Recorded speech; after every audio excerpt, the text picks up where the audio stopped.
Добре дошли в модул 3. Корпоративно ESG отчитане и ангажиране на заинтересованите страни.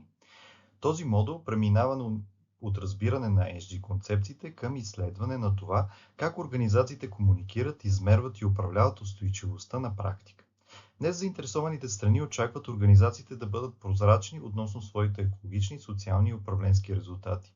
Инвеститорите, регулаторните органи, клиентите, служителите и общностите все повече разчитат на ESG оповестяването, за да оценят как организациите създават стойност и управляват рисковете. Този модел изследва как компаниите отчитат резултатите си в областта на устойчивостта, ангажират заинтересованите страни, идентифицират съществени проблеми и комуникират ESG въздействията по надежден и смислен начин. Този модул е организиран в 9 взаимосвързани учебни модула. Започваме с изследване на основите на ESG отчитането, корпоративната прозрачност и основните рамки за отчитане на устойчивостта, използвани по целия свят. След това разглеждаме стандартите за отчитане и изискванията за съответствие.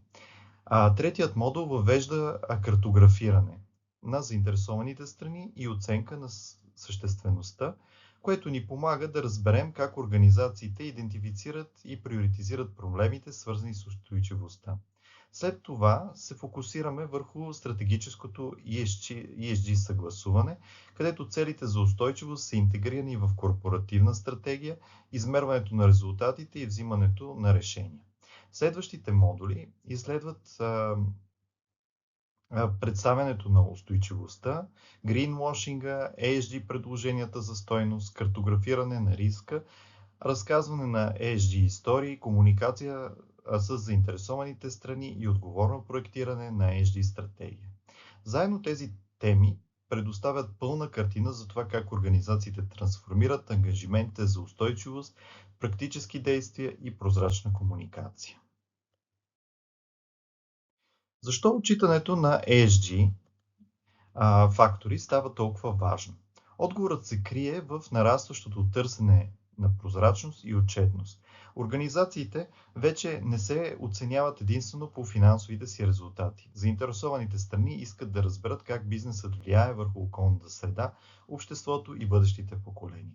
В същото време, разпоредбите относно оповестяването на ESG информация стават все по-взискателни, особено в Европейския съюз.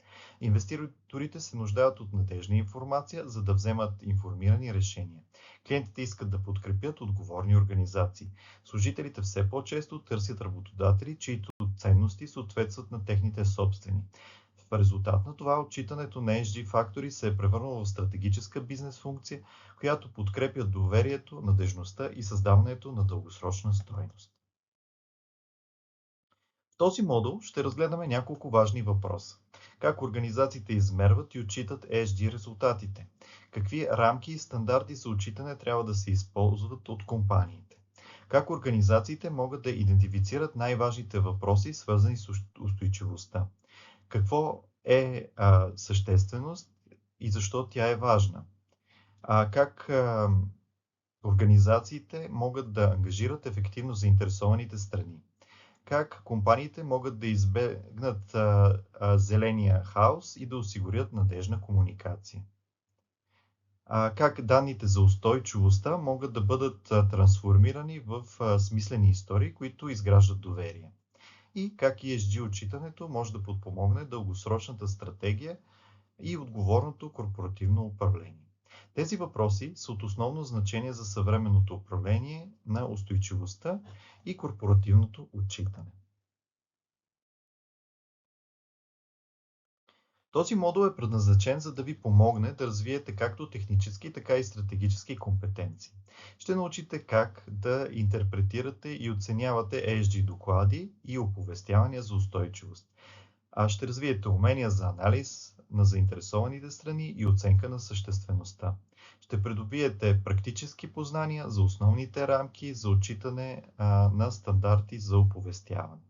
Модулът ще ви помогне също така да разберете как организациите съгласуват ESG и бизнес стратегията си и измерват ефективността. Освен това ще научите как да идентифицирате рисковете от greenwashing и да оценявате критично качеството и надежността на комуникацията за устойчивост. И накрая ще засилите способността си да комуникирате ESG информация ефективно, използвайки разказване на истории, ангажиране на заинтересованите страни и разкази, основани на данни. Тези компетенции са все по-ценни в управлението на устойчивостта, консултирането, корпоративното управление на финансите и отчетните функции. В заключение на това въведение бих искал да подчертая една ключова идея. Отчитането на ESG не е просто въпрос на съответствие. То е въпрос на създаване на прозрачност, отчетност и доверие. Ефективното ESG отчитане помага на организациите да разберат своето въздействие, да съобщават за напредъка си, да ангажират заинтересованите страни и да взимат по-добри решения. Когато се прави добре, отчитането на устойчивостта се превръща в мощен инструмент за създаване на стойност, управление на риска, дългосрочна устойчивост.